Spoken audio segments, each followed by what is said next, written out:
tal? Les doy la bienvenida a este segundo programa, Punto de Opinión. Hace algunas semanas, TVSAC tuvo un gran invitado, Carlos Lara Moreno, periodista y corresponsal de la fuente presidencial para el diario El Sol de México. Los conductores en aquella ocasión fueron David Alonso y Manuel Navarro, quienes hablaron de problemáticas sociales y una cuestión política. Acompáñenme a ver este gran resumen que hemos preparado para ustedes. Comenzamos.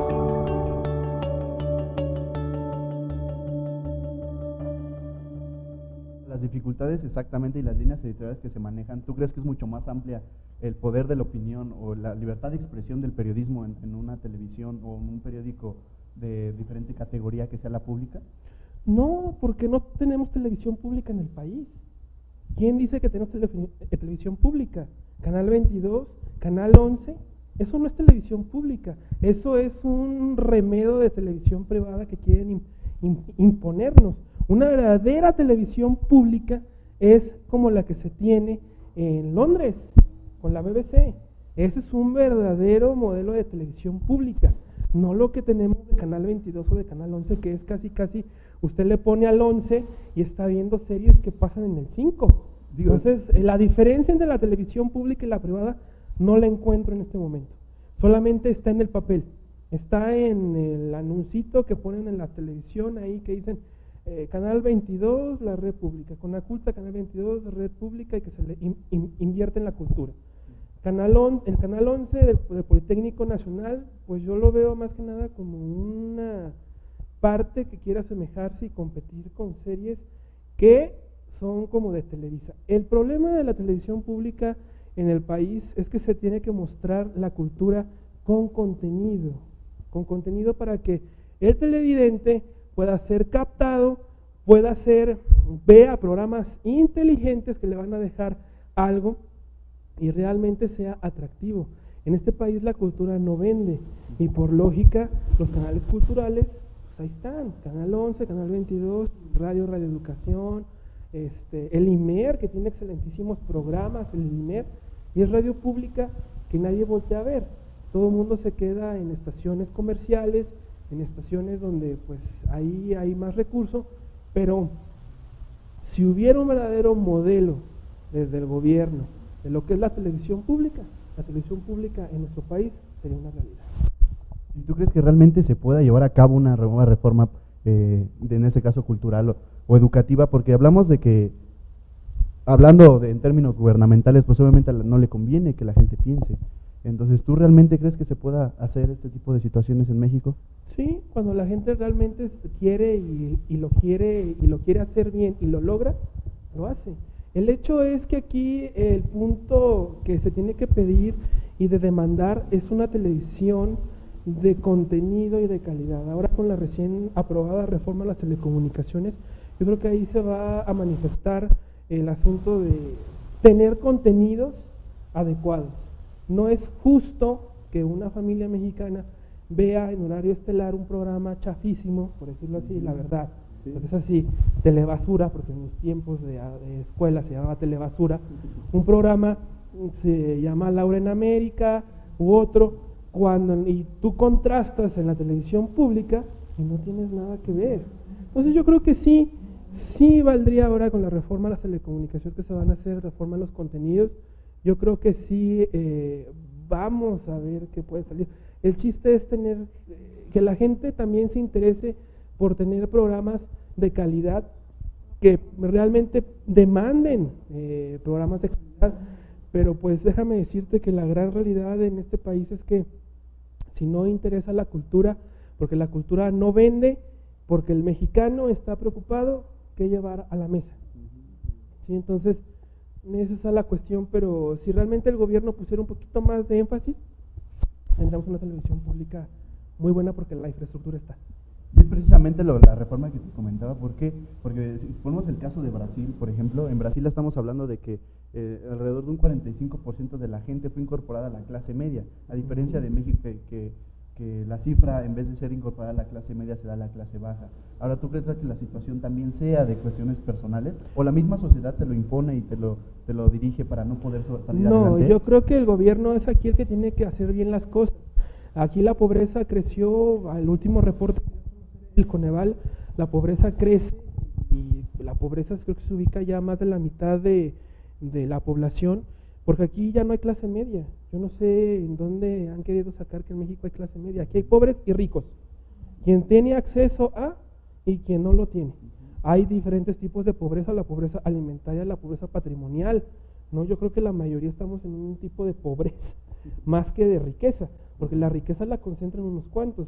Nosotros somos una mayoría en donde tenemos que trabajar todos los días para salir adelante. Eso yo creo que una cuestión tiene que ver las reformas que se impulsen, las reformas que se den a conocer en los próximos días, en los próximos meses, en lo que reste del sexenio, pues ya veremos, ¿no? Pero yo creo que el mexicano, el querer hacer, y si quiere cambiar su patrimonio, quiere sobresalir, yo creo que el mexicano es el que tiene que interesarse más, esforzarse más, no conformarse a lo que tiene, sino buscar ese plus. Sí, porque lamentablemente muchas veces dicen que la televisión influye demasiado, ¿no? Y los mexicanos siempre pasan diciendo, la televisión es usada para el poder. ¿Qué nos puede comentar acerca de esto, del poder aparte? Ahí están todos los que están ahí, que Televisa, que TV Azteca manipulan, y la ven. Ahora sí, que si yo no soy asiduo a ver Televisa ni TV Azteca porque no hay nada de contenido. Si veo a López Dóriga, pues porque tengo que verlo. Pero en sí, o sea, pues quien quiere ver Televisa, quien no quiere no la ve. Quien quiere ver las telenovelas de Azteca, pues bienvenido. Quien no, pues no. Habemos muchos que no, pero sí en efecto, cuando no hay en verdad pues otro tipo de cultura, otro tipo de educación, podamos decirlo así, el afán de tener que salir a buscar el pan diario, pues sí, yo creo que el relajante es la televisión que se nos muestra. Entonces, pues ahora sí que si la televisión es mala, pues yo no puedo decir que nuestros mexicanos seamos malos todos, pero sí se les adormece el cerebro. Sí, como con todo lo que hicieron, ahora sí que los revoltosos les llamaban, ¿no? Que empezaron a destruir la ciudad, que por Televisa y todos los desastres que hicieron. ¿Qué nos puede comentar esto? O sea, es como nos decía, ponen el pretexto de la televisión, pero ahí siguen viéndola, ahí siguen en sus casas. No, ese tipo de cuestiones de esos desastrosos que están ahí, de esos anarquistas, que bueno, yo no entiendo cuál sea su ideología, en que no haya ley, en que no haya nada, pues entonces, ¿qué? Ahí vemos el resultado. Entonces, yo creo que eso más que nada es un afán de querer desestabilizar, de gente sin qué hacer. La verdad, las ideas se manifiestan en otros canales, no cerrando calles, no haciendo marchas, no haciendo destrozos, ¿sí? O sea, eso habla mal de ellos, además de los lidercitos que están atrás de ellos. O sea, yo te puedo decir de mi experiencia que he tenido yo en cubrir marchas, mítines y N cantidad de cuestiones como la que pasó el día 1 de diciembre ahí afuera de San Lázaro. Eso es, yo no sé si el joven o el señor que perdió el ojo en la rebatinga que hubo ahí, él dice que valió la pena haber perdido el ojo. ¿En qué valió la pena? Porque el país sigue igual, la situación sigue igual. Entonces yo no sé si realmente los movimientos sociales de ahora sean realmente fundamentales. Yo le puedo hablar a usted del movimiento Yo Soy 132, que es un movimiento fabuloso, maravilloso que era ese movimiento. Pero el movimiento se vino abajo porque era un movimiento que no tenía una raíz, ¿no? Y como dice la Biblia, que cuando sale una hierba sin raíz, sale el sol y se muere, eso les pasó a los muchachos. Y más que se dejaron contaminar por el señor López Obrador y por algunos hijos de líderes del PRD que llevaron al traste. Y lo digo y lo sostengo, el movimiento Yo Soy 132 es un movimiento digno para poder hacerle contrapeso, ¿sí?, a lo que se nos venía en la elección del 2012. Al final de cuentas se contaminó y ahí quedó. Bueno, Carlos, yo tengo la pregunta entonces, ¿sí realmente crees que haya o que sea necesario hacer una ruptura social para que se lleve un cambio radical en nuestro sistema gubernamental? Ruptura social, yo no creo que sea necesaria una ruptura social. Yo creo que es necesario el hecho de que la propia gente entienda que está viviendo en una situación realmente complicada, en donde el dinero no le alcanza, donde trabaja más y no tiene para pagarle a sus muchachitos la educación.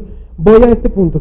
El asunto es de que si la gente no está interesada o no tiene un poquito de conciencia social, conciencia política, por eso a la gente le ponen el pie en el cuello. Por eso, pero precisamente es por eso, porque la gente está más preocupada por comer.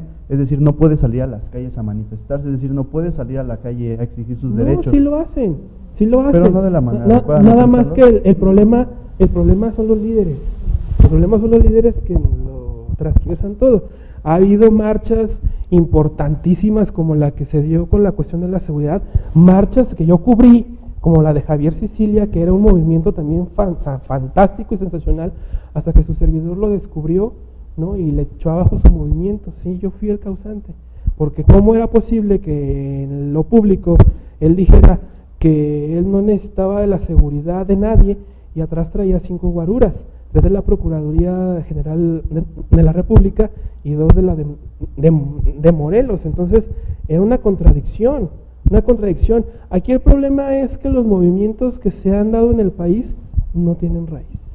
No, entonces el 132 sí era manipulado, como dicen, por algún partido o pues ahí estuvo el después. PRD, ¿no? Digo, a mí me consta que el día que fueron a armar su borlote y al la Ibero, ahí estaban varios lidercillos del PRD, y varias personas del PAN. Entonces, Pero fue un también el movimiento PRI, orquestado. ¿no crees, Carlos? También No. el PRI. Algunos grupos de choque que también ocasionaron en la misma toma del 1 de diciembre. Yo creo que aquí el hecho, pues entonces si hubo grupos de choque que lo comprueben. Pues tal vez los pudo haber, yo por eso te hago la pregunta. Yo no sé, porque yo no los vi. Y Exacto. si los vieron ahí, que lo denuncien. Yo no he leído que haya una denuncia por grupos de ¿Y la choque. detención de tantos jóvenes que salieron libres? Pues porque los dejaron libres. Ellos tuvieron que haber cumplido con su condena. Hicieron destrozos, tuvieron que haber estado ahí. Pero ¿qué hizo el PRD? Se atenta a la libertad. No, ellos son unos vándalos. Hicieron destrozos en la ciudad. Le hicieron perder a los empresarios. Les hicieron perder a las personas que estaban ahí. Hicieron perder tiempo, esfuerzo y dinero. Entonces, ¿como vándalos qué? ¿Los tienen que dejar libres? No, para nada. Ellos son vándalos y ellos debieron de haber cumplido con su condena. Al final de cuentas, el PRD hasta en la Asamblea Legislativa modificó las leyes para que los dejaran libres, y otros que habían cometido delitos mayores quedaron libres. Y es que es la ciudad del cambio, ¿no? Entonces, no sé para quién sea el cambio, en dónde está el cambio. Yo creo ¿no? por el partido, ¿no? Bueno, y los ataques a Peña Nieto, ¿qué pasa con eso? Cuando Pues yo empezó creo con la elección. Yo creo que esos son unos ataques en tiempo y forma en la calentura electoral, donde se dan, donde pues bueno, se cometen errores. El señor presidente cometió algunos errores, pues fueron muy evidentes, ¿no? Yo creo que aquí lo que importa no tanto es la cuestión de los errores, sino que sepa gobernar y lo haga bien, ¿no? Porque podamos haber tenido a un Andrés Manuel López Obrador de presidente, pero yo creo que esto hubiera sido, la verdad, hubiera sido como una Venezuela, que en Venezuela no tienen ni para papel de baño. Conozco gente, colegas de Venezuela, que les dan su valecito para ir por pollo. O sea, no viven con completa libertad. Colegas periodistas que no pueden hablar como nosotros estamos hablando, criticando gobiernos y criticando acciones. Eso yo creo que es nuestro plus en nuestro país, que en México tenemos una libertad para poder hablar de lo que queramos decir, de lo que queramos opinar, sin que nadie nos tenga atrás con la política del garrote, ¿no? Para querernos silenciar. Y entonces los asesinatos que suceden de periodistas, precisamente la mesa de debate es hablar del mismo periodismo. Obviamente sabemos que por la Agencia de Derechos Humanos dice que en México es uno de los países más peligrosos para practicar el periodismo. Pero no los mata el gobierno, los mata el crimen organizado. El crimen organizado. Ese es el problema. Cuando hay veces que el gobierno a lo mejor antes sí silenciaba periodistas incómodos, sí, porque están los libros. Entonces pueden agarrar los libros de Manuel Buendía, pueden agarrar cualquier cosa y ahí está. Pero a la actualidad, el narcotráfico, asesinado a compañeros nuestros, a compañeros queridos, a mi querida Regina, que fue asesinada, compañera de proceso. Entonces, el asunto aquí es el saber hasta dónde uno puede meterse y con quién meterse. Y no es una censura, además es simplemente proteger la vida y proteger a la familia, porque pues uno no puede meterse en camisa de 11 varas y querer salir, despotricar y querer hacer cuestiones que no se deben, ¿no? Entonces esa es la cuestión. A los periodistas muertos los ha matado el crimen organizado, no el gobierno. Sí, como hay unos videos que corren por parte de Artículo 19, ¿no? Si no me equivoco, que son los que comentan sobre los funcionarios públicos, sobre los empresarios, pero sobre todo el narcotráfico, que es quien más cabezas de periodistas se lleva. Sí, claro. Aquí el país corrupción desde el 2006, desde que Felipe Calderón, con todas sus letras, lanzó una guerra estúpida contra el crimen organizado y pues no supo contra qué monstruo de 1000 cabezas estaba aventando, que ahora es lo que vivimos. Allá no podemos salir ni a la calle ni nada. Hay regiones completamente copadas por el crimen organizado, donde vemos un Michoacán donde ahí hasta la gasolina o las botellas de agua son controladas y vendidas por el crimen organizado. Entonces, pues una cuestión ahí realmente pues que no se supo manejar y que las consecuencias están viendo y ahora. la situación de 65,000 muertos en el sección No, y eso no es nada, fueron 100,000. Pero dime, Carlos, si vamos a un pequeño corte y regresando nos platicas más acerca de ese tema. Vamos a platicar. Ok, gracias. Hola, ¿qué tal amigos de Punto de Opinión? En esta ocasión nos fuimos a visitar la exposición de fotografías por el 125 aniversario de Nat Geo. Acompáñenme a verla. Desde el 19 de octubre está abierta a todo público la exposición 50 fotos que cambiaron el mundo, por los 125 años de la Sociedad National Geographic. Dicho evento se mostrará en el antiguo Palacio del Arzobispado, hoy Museo de Arte de la Secretaría de Hacienda y Crédito Público.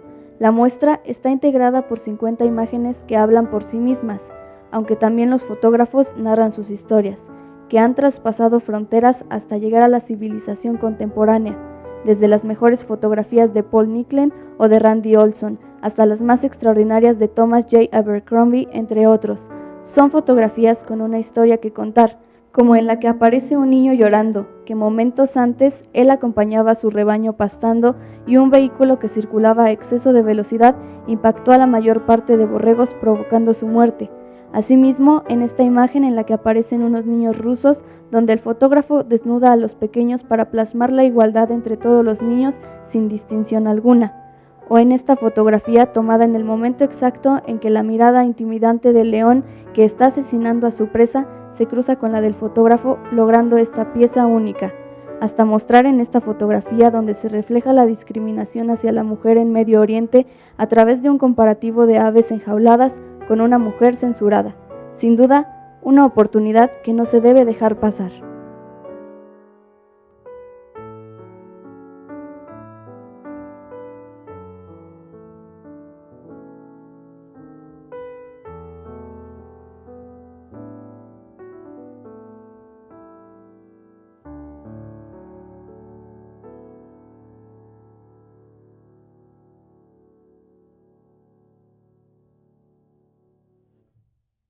Bien, ya estamos aquí de regreso con nuestro invitado Carlos Lara, que nos estaba hablando en el corte, antes del corte, acerca de los 65,000 muertos de la guerra calderonista que se tuvo. Y a mí me parece hay un asunto de partida en el sexenio que se está corriendo, que es el asunto de Michoacán que nos comentabas, es decir, no solo la detención de Miguel Ángel Treviño, sino también el asunto que compete a lo de Michoacán.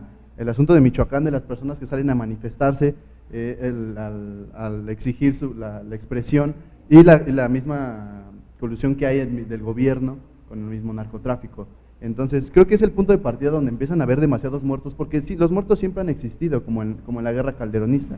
El punto de partida es aquí, que se dan a conocer. Entonces, ¿qué nos puedes hablar de ello?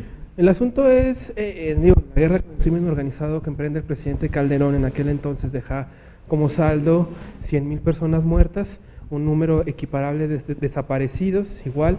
Entonces las cifras son 100,000 muertos. Son más de 100,000 muertos. Porque la cifra oficial estaba en 65,000 muertos. Bueno, esa es la oficial, pero lo que no se sabe son las cifras son las cifras negras, las cifras ocultas.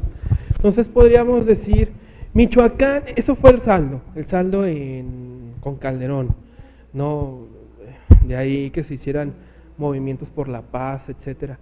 En torno a lo que sucede en Michoacán, que es una situación importante, que es una situación que realmente pues duele, porque ahí hay una cuestión donde el crimen organizado ha copado a las autoridades. El PRD era gobierno, el PRD, no se nos olvide que uno de los hermanos del gobernador Godoy pues era integrante del crimen organizado, lo fueron a meter a San Lázaro para que protestara, ¿no? Los propios integrantes del PRD, Alejandro Encinas. Entonces, Michoacán es un caso aparte, donde pues lamentablemente Michoacán está viviendo los estragos de una cuestión de Estado y administración fallido, donde el crimen organizado es el que controla todo, y donde ahora ya le corresponderá al Estado y a sus instituciones de seguridad garantizarle la tranquilidad a los michoacanos, ¿no? Que va a costar trabajo, pero se puede hacer.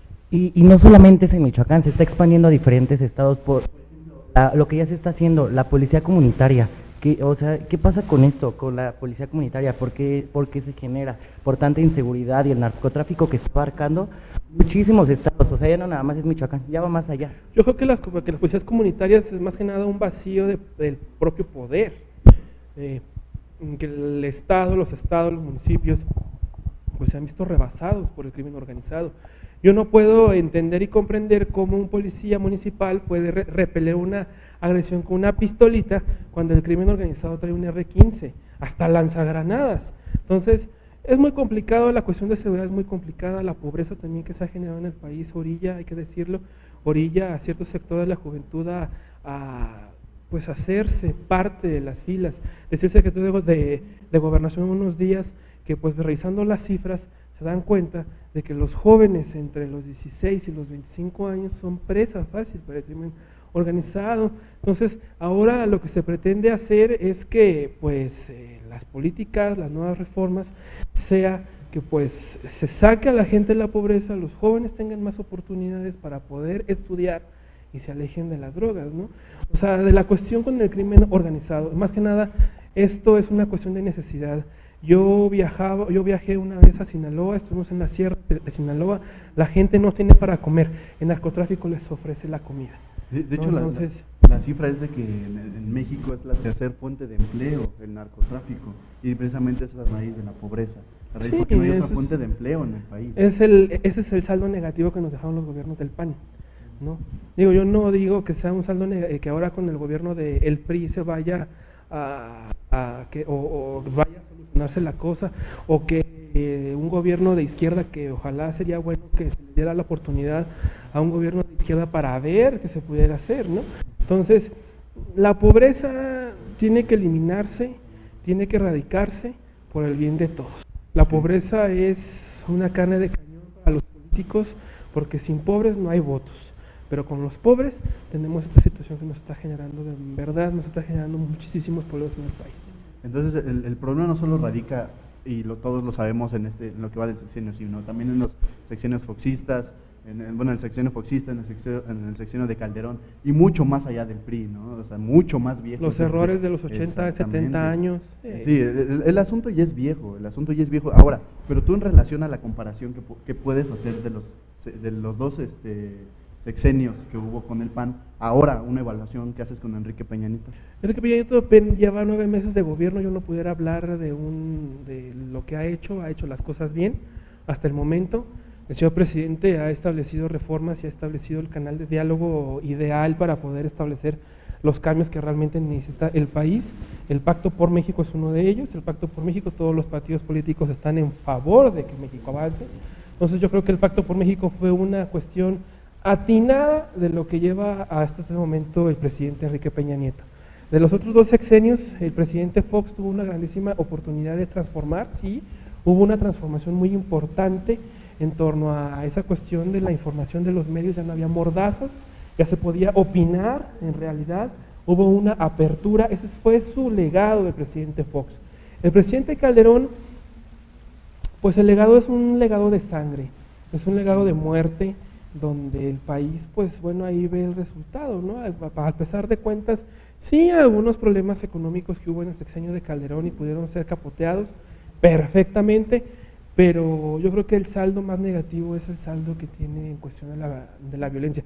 Podrá haber hecho cosas buenas en cuestión económica, pero en la cuestión de la violencia se va a hacer su granito negro en el arroz. Ahora las reformas, pues bueno, ya está la reforma laboral, ya está la reforma en telecomunicaciones, apenas el día miércoles se ha mencionado que se va a presentar la reforma energética. ¿Con qué tintes tiene esta reforma? Una reforma energética donde tiene, yo sé, porque en verdad no sabemos todavía en sí que sea la reforma energética, que traiga de contenido la reforma. Yo creo que es una reforma en donde pues es urgente y necesaria. Tenemos una paraestatal, Petróleos Mexicanos, que no produce como debe de ser, que no es competitiva mundialmente, que no tiene todos los insumos, ¿no?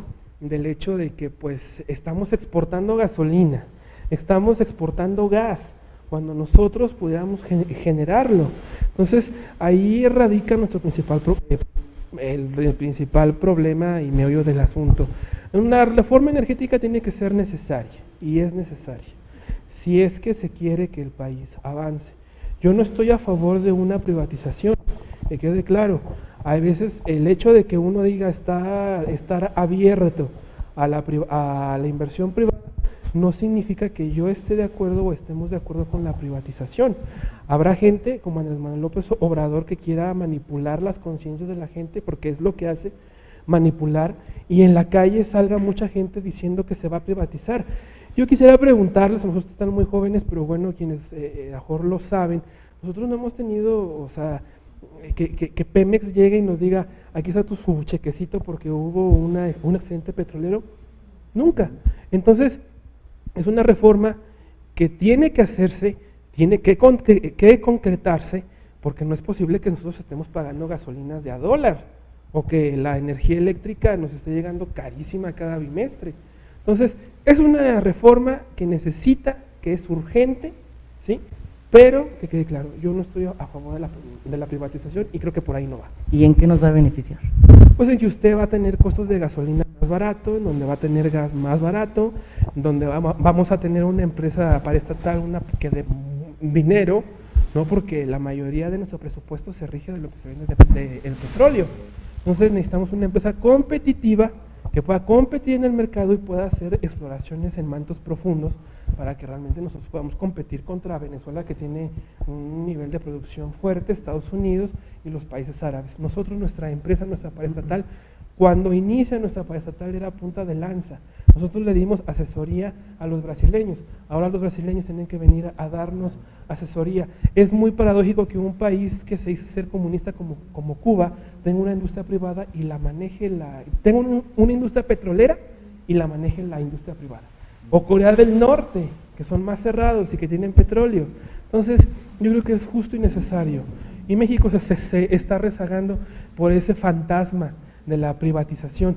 Es un fantasma que una persona quiere meter y que quiere generar miedo. Los mexicanos yo creo que no deben de dejarse manipular por una sola persona. Bueno, muchísimas gracias, Carlos. Vamos a un pequeño último corte antes de despedirte y espero que nos sigas acompañando muchas otras ocasiones a clarificarnos mucho de estos temas. Vamos a un último corte.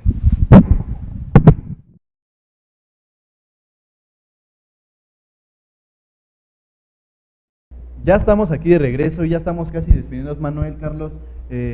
Muchísimas gracias antes que nada en este primer programa de Punto de Opinión, que ya para finalizar, yo quisiera hacerte unas últimas preguntas, Carlos, de la fuente presidencial, la cual es la que tú cubres.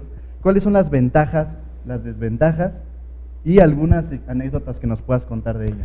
Ventajas, pues muchas. Uno conoce el mundo, ¿no? Uno anda viajando, uno está conociendo gente, uno está informando de las cuestiones que tienen que ver con decisiones presidenciales, con decisiones que afectan al país.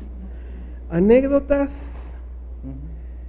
bueno, pues, hablando de la cuestión de las ventajas, las desventajas que puede haber es que hay veces que no se tiene el material pronto, ¿no? Versiones, boletines, comunicados. Anécdotas, durante estos casi 9 meses de cubrir presidencia, regresábamos de Haití, cuando un rayo nos golpeó en el avión presidencial, nos golpeó, se desestabiliza y ya nos sentíamos en el suelo, ¿no? Entonces, es una experiencia muy bonita cubrir presidencia de la República, se conoce, se viaja, se tiene información de primera mano, es realmente pues importante. El reportero de la presidencia es el que tiene que estar muy al pendiente de las decisiones presidenciales, el estar investigando por dónde puede ir una reforma, por dónde puede ir otra. Entonces, es importante la labor de nosotros como reporteros en presidencia, ¿no? Y los obstáculos que se viven día a día junto con la presidencia, ya que están... No, pues obstáculos no mucho, obstáculo el tráfico que se hace para poder llegar al evento en presidencia. No hay ningún obstáculo. A mí en mi empresa, donde trabajo, ahí en el Sol de México, no me han puesto ningún obstáculo. Entonces el obstáculo se lo pone uno mismo, ¿no? Cuando uno no quiere hacer bien las cosas, pero obstáculos no. Obstáculo el tráfico, pero ese se supera con el metro.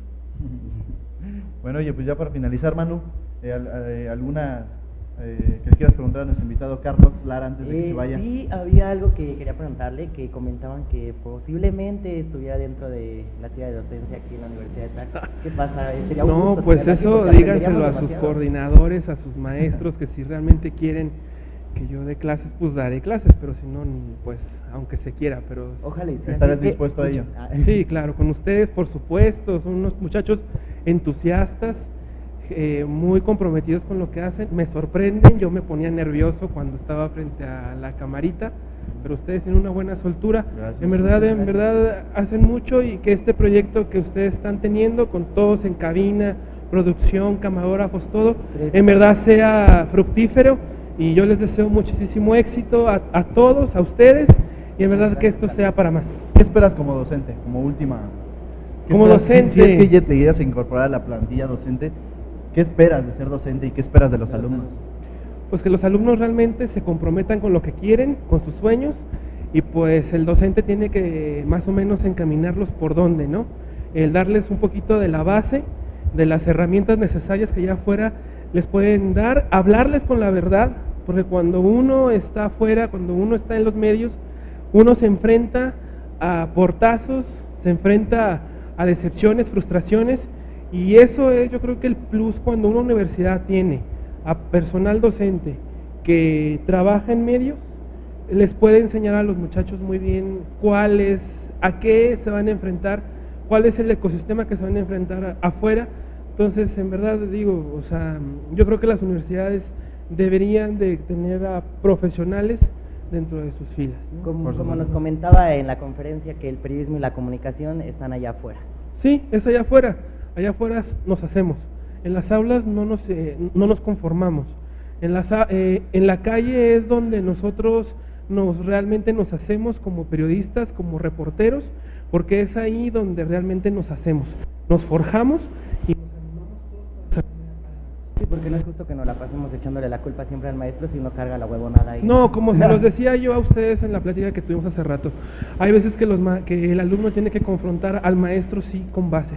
Hace rato me gustó mucho que uno de sus compañeros me dijo, yo no estoy de acuerdo con lo que tú propones, yo no estoy de acuerdo con lo que tú dices, yo no estoy de acuerdo en varias cosas. Le dije, eso es así, no hay que estar de acuerdo en todo, y esto de lo que tú haces es lo que me gusta a mí, porque por lo menos hay una voz crítica que dice, no estoy de acuerdo, pero te lo doy con fundamentos, y eso es lo importante. Sí, lo importante aquí son los fundamentos, no vas a hablar por hablar, porque si hablas por hablar, pues no tiene caso discutir de nada. Y hay que tener algo bien claro, ¿no? Porque nadie vuela tan alto con sus propias alas, y eso que quede bien claro para todos, porque todos necesitamos de todos necesitamos ayuda de todos, y pues así es la situación. No, la moraleja es no pelearse ni con el compañero, ni con el maestro, ni con el jefe, porque la vida da muchas vueltas. Sí. Al final de cuentas, el compañero de la carrera, de la clase, del aula, es quien luego puede ser nuestro jefe, como a mí me ha pasado. Bueno, pues muchísimas gracias, Carlos, muchísimas gracias a gracias, ustedes. Manuel, y pues estamos viendo aquí en Punto de Opinión en otra emisión. Muchísimas gracias. Hasta luego.